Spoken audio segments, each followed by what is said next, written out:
Hey everyone, Keith McGinnis here with KCDC Designs. So this is going to be a standalone kitchen island, and there's not much framing for this to sit on.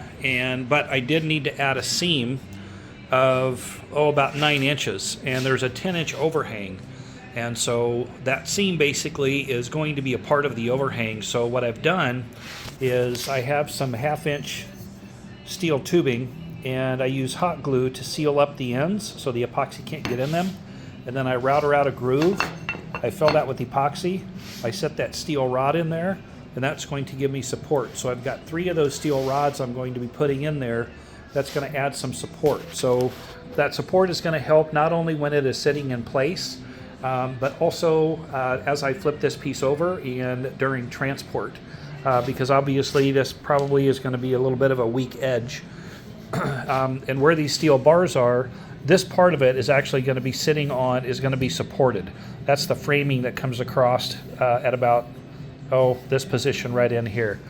So that's what I do to add some additional supports when I've got a, this I think is 106 by about 47. So that's what I'm doing to add some additional support. I'm not able to double this up, because what we're going to be doing is putting a piece of 3/4 sheet, a piece of 3/4 inch ply onto the framing of the kitchen island. The countertop, this kitchen island, will then sit on top of that as a cap. Then I'll be able to screw from the underside through the 3/4 ply into the bottom side of the cabinet or the countertop to be able to add some support. So that's what I use. It works really well. I'll fill that up with epoxy. I've got, like I said, 3 of these steel rods. And what's important if you do this is make sure you seal up those ends.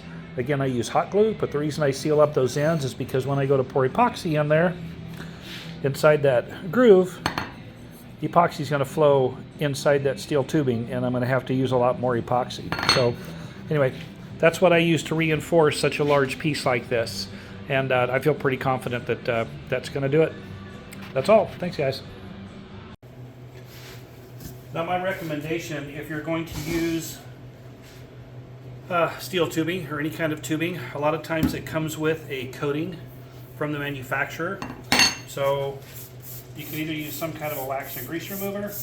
I'm going to use 91% isopropyl alcohol, and I'm just going to wipe these down just in case there is any oily type substance that's on them, because I want to make sure that the epoxy is going to adhere, or at least not reject it or repel it. So got a little bit of stuff off of there, but it's just a good idea to make sure you got those good and cleaned up. Really, the epoxy, all it's doing is just encapsulating the steel bar to add some reinforcement. So it's not that big of a concern. If it was a big concern, I would sand or at least scuff up these steel rods, the steel tubing, but it's not a concern because they're going to be surrounded in epoxy. The epoxy, the only reason those are in there and the epoxy's there is just basically to hold those in place and give that support. So my heat gun looks like it might be ready. And again, I'm just going to take my glue gun. I'm so glad we had this time together. With those closed off, I can mix up some resin, and what I'll do is I will but I'm going to put some resin down in the bottom of this. Then I'll press these in, and then I'll pour resin over the top. That way I'll have resin on the bottom, the sides, and also the top, and then I'll level that out a little bit. All right, I don't know how much epoxy this is going to take. I'm using Quick Coat. This is the regular Quick Coat. It takes 2 ounces to fill a normal seam. I mixed up 4 ounces for this seam. I'm going to mix up 4 ounces. I guess I'd rather have a little bit left over than to run short. So once I pour the epoxy down in each one of the slots, I'm going to take my little baker's torch and just to try to remove some air bubbles out of that. And then I'm going to put each of the steel tubings in there, and then I'll fill it up the rest of the way with resin. And then I'm just going to level off the top of it. I just don't want it to stick up any higher, so it's still going to fit flush down on the cabinetry.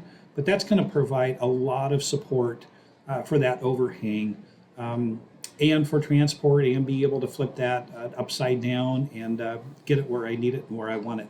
There's a lot of different ways to add supports. This is just a way that works really good for me. Sorry I didn't show the router when I routed out those grooves.